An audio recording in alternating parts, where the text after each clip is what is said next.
दोस्तों, Tokyo Olympic में हिंदुस्तान को पहला गोल्ड मेडल दिलाने वाले नीरज चोपड़ा पर पूरे देश को नाज है। ओलंपिक के इतिहास में अब तक भारत को केवल 9 स्वर्ण पदक मिले थे, लेकिन अब उन्होंने 10वां गोल्ड मेडल दिला दिया है। और दोस्तों, अभिनव बिंद्रा के बाद से वे दूसरे ऐसे भारतीय हैं जिन्होंने एकल स्पर्धा में स्वर्ण पदक दिलाया है। नीरज ने भाला फेंक इवेंट में इतिहास रचा और एथलेटिक्स में मेडल जीतने वाले पहले भारतीय बने।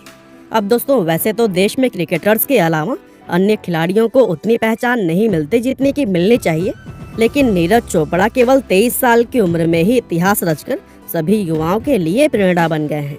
तो चलिए दोस्तों, हम जानते हैं कि आखिर कौन है नीरज चोपड़ा। दोस्तों, 24 दिसंबर 1997 को हरियाणा के खांद्रा गांव में नीरज चोपड़ा का जन्म हुआ था।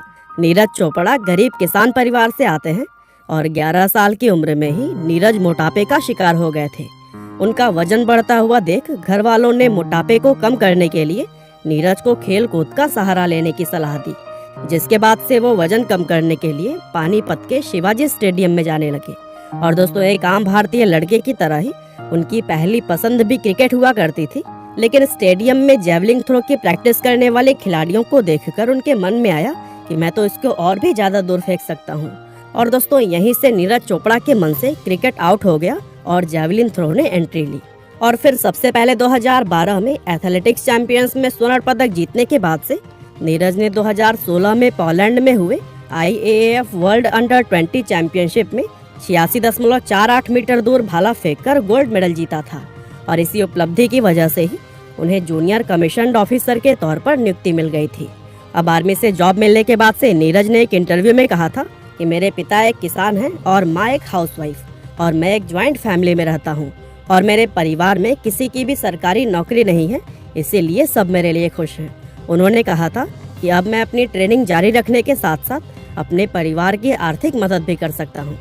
हालांकि जॉब पाने के बाद से भी नीरज ने अपनी प्रैक्टिस नहीं छोड़ी और आगे चलकर 2018 में इंडोनेशिया के जकार्ता में हुए एशियन गेम्स में उन्होंने 88.06 मीटर का थ्रो करके गोल्ड मेडल जीता।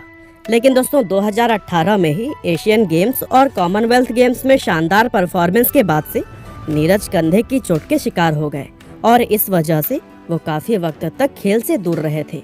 हालांकि दोस्तों, सही समय पर वापसी करते हुए नीरज चोपड़ा ने इतिहास रच दिया और 87.58 मीटर का थ्रो करके उन्होंने भारत को पहला गोल्ड मेडल दिला दिया।